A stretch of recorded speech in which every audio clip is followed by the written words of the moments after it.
ಕಲಬುರಗಿಯಲ್ಲಿ ಇವತ್ತು ಸಂಪುಟ ಸಭೆ ನಡೀತಾ ಇದೆ. ಕಲ್ಯಾಣ ಕರ್ನಾಟಕಕ್ಕೆ ಈ ಸಂದರ್ಭದಲ್ಲಿ ಗಿಫ್ಟ್ ಕೊಡ್ತಾರಾ ಸಿಎಂ ಸಿದ್ದರಾಮಯ್ಯ ಅನ್ನುವಂತ ಪ್ರಶ್ನೆ, ಕುತೂಹಲ ಸಾಕಷ್ಟಿದೆ. ದಶಕದ ಬಳಿಕ ಇವತ್ತು ಕಲಬುರಗಿಯಲ್ಲಿ ಸಚಿವ ಸಂಪುಟ ಸಭೆ. ಇವತ್ತು ಸಂಜೆ 4 ಗಂಟೆಗೆ ಕಲಬುರಗಿಯ ಮಿನಿ ವಿಧಾನಸೌಧದಲ್ಲಿ ಈ ಸಭೆ ಇದೆ.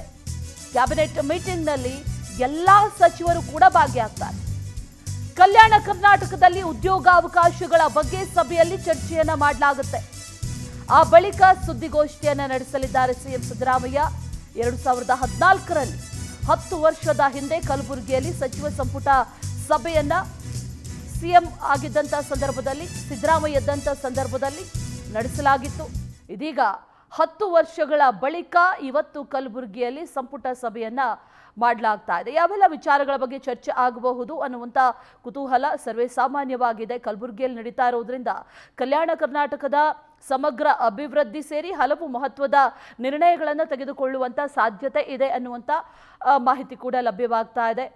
ಮತ್ತಷ್ಟು ಡೀಟೇಲ್ಸ್ ಅನ್ನ ನೀಡ್ತಾರೆ ನಮ್ಮ ಪ್ರತಿನಿಧಿ ಅನಿಲ್ ಸ್ವಾಮಿ, ದೂರವಾಣಿ ಸಂಪರ್ಕದಲ್ಲಿದ್ದಾರೆ. ಅನಿಲ್ ಸ್ವಾಮಿ, ಕಲಬುರಗಿಯಲ್ಲಿ 10 ವರ್ಷಗಳ ನಂತರ ಸಂಪುಟ ಸಭೆ ಆಗ್ತಾ ಇರೋದು, ಸರ್ವೇ ಸಾಮಾನ್ಯವಾಗಿ ನಿರೀಕ್ಷೆಗಳು ಬೆಟ್ಟದಷ್ಟಿದೆ. ಯಾವೆಲ್ಲ ಗಿಫ್ಟ್ ಕಲ್ಯಾಣ ಕರ್ನಾಟಕಕ್ಕೆ ಸಿಗಬಹುದು ಅಥವಾ ನಿರೀಕ್ಷೆಗಳು ಏನೆಲ್ಲ ನಿರೀಕ್ಷೆಗಳು ಸಾಮಾನ್ಯವಾಗಿದೆ? ಡೀಟೇಲ್ಸ್ ಏನಿದೆ ಇದ್ರ ಬಗ್ಗೆ?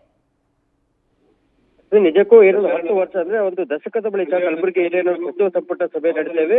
ಪ್ರಮುಖವಾಗಿ ಕಲ್ಯಾಣ ಕರ್ನಾಟಕ ಭಾಗದ 8 ಜಿಲ್ಲೆಗಳಿವೆ. ಈ ಒಂದು 8 ಜಿಲ್ಲೆಗಳಲ್ಲಿ ಸಾಕಷ್ಟು ಜನರ ಬೇಡಿಕೆಗಳು ದುಪ್ಪಟ್ಟಾಗಿ ಅಂತ ಹೇಳ್ಬೋದು. ಪ್ರಮುಖವಾಗಿ ಕಲ್ಯಾಣ ಕರ್ನಾಟಕ ಭಾಗದ ಕೇಂದ್ರ ಸ್ಥಾನ ಕಲಬುರಗಿಯಲ್ಲಿ ಒಂದು ದಶಕದ ಬಳಿಕ ಸಂಪುಟ ಸಭೆ ನಡೀತದೆ. ಇಂದು ಸಂಜೆ 4 ಗಂಟೆಗೆ ಸಿಎಂ ಸಿದ್ದರಾಮಯ್ಯ ಅಧ್ಯಕ್ಷತೆಯಲ್ಲಿ ಕಲಬುರಗಿ ನಗರದ ಮಿನಿ ವಿಧಾನಸೌಧ ಕಟ್ಟಡದಲ್ಲಿ ಸಚಿವ ಸಂಪುಟ ಸಭೆ ನಡೆಯಲಿದೆ.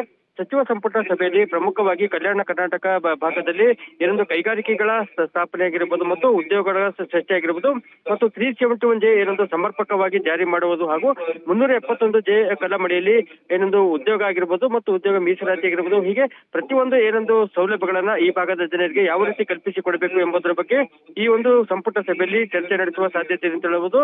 ಅಲ್ಲದೆ ಕಲ್ಯಾಣ ಕರ್ನಾಟಕ ಭಾಗದಲ್ಲಿ ವಿಶೇಷವಾಗಿ ಕಲಬುರಗಿಯಲ್ಲಿ ಕೈಗಾರಿಕೆಗಳನ್ನ ಸ್ಥಾಪನೆ ಮಾಡಿ ಜನರನ್ನ ಗುಳೆ ಹೋಗೋದನ್ನ ತಪ್ಪಿಸಲು ಇಲ್ಲಿ ಈ ಭಾಗದಲ್ಲಿ ಕೈಗಾರಿಕೆಗಳನ್ನ ಸ್ಥಾಪನೆ ಮಾಡಬೇಕು ಮತ್ತು 2014ರಲ್ಲಿ ಕಲಬುರಗಿ ಸಚಿವ ಸಂಪುಟ ಸಭೆ ನಡೆಯಿತು.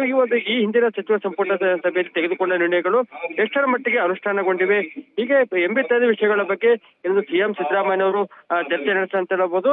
ಸಂಜೆ 4 ಗಂಟೆಗೆ ಕ್ಯಾಬಿನೆಟ್ ಮೀಟಿಂಗ್ ಬಳಿಕ ಸಿದ್ದರಾಮಯ್ಯನವರು ಸುದ್ದಿಗೋಷ್ಠಿ ನಡೆಸಲಿದ್ದಾರೆ. ಈ ಒಂದು ಸುದ್ದಿಗೋಷ್ಠಿಯಲ್ಲಿ ಪ್ರಮುಖವಾಗಿ ಕಲ್ಯಾಣ ಕರ್ನಾಟಕ ಭಾಗದಲ್ಲಿ ಮತ್ತೆ ಶಾಲಾ ಕಟ್ಟಡಗಳ ನಿರ್ಮಾಣ ಆಗಿರಬಹುದು, ಶಿಥಿಲಾವಸ್ಥೆಗೊಂಡಿರುವಂತಹ ಶಾಲಾ ಕಟ್ಟಡಗಳನ್ನ ಹೊಸದಾಗಿ ನಿರ್ಮಾಣ ಮಾಡುವುದು ಸೇರಿದಂತೆ ಅನೇಕ ವಿಷಯಗಳ ಬಗ್ಗೆ ಸಿಎಂ ಸಿದ್ದರಾಮಯ್ಯನವರು ಚರ್ಚೆ ಮಾಡಲಿದ್ದಾರೆ ಅಂತ ಹೇಳಬಹುದು. ಅಲ್ಲದೆ ಕಲಬುರಗಿ ನಗರ ಆಗಿರ್ಬೋದು, ಕಲಬುರಗಿ ಜಿಲ್ಲೆಗೆ ಶಾಶ್ವತವಾಗಿ ಕುಡಿಯುವ ನೀರಿನ ಯೋಜನೆ ಜಾರಿ ಮಾಡುವ ಸಂಬಂಧ ಕೂಡ ವಿಶೇಷವಾಗಿ ಇಲ್ಲಿ ಚರ್ಚೆಗೆ ಬರುವ ಸಾಧ್ಯ ಅಂತ ಹೇಳಬಹುದು. ಮತ್ತು ತೊಗರಿಯ ಕಣಿತವೆಂದೇ ಕರೆಯಲ್ಪಡುವ ಕಲಬುರಗಿಯಲ್ಲಿ ತೊಗರಿ ಅಭಿವೃದ್ಧಿ ಮಂಡಳಿ ಇದೆ. ತೊಗರಿ ಅಭಿವೃದ್ಧಿ ಮಂಡಳಿಗೆ ಮರುಜೀವ ಕೊಡುವ ಸಂಬಂಧ ಕೂಡ ಸಂಪುಟ ಸಭೆಯಲ್ಲಿ ಚರ್ಚೆ ನಡೆಯುವ ಸಾಧ್ಯತೆ ಅಂತ ಹೇಳಬಹುದು. Ashwini. Okay Anil Swamy, thank you ಡೀಟೇಲ್ಸ್ಗೆ.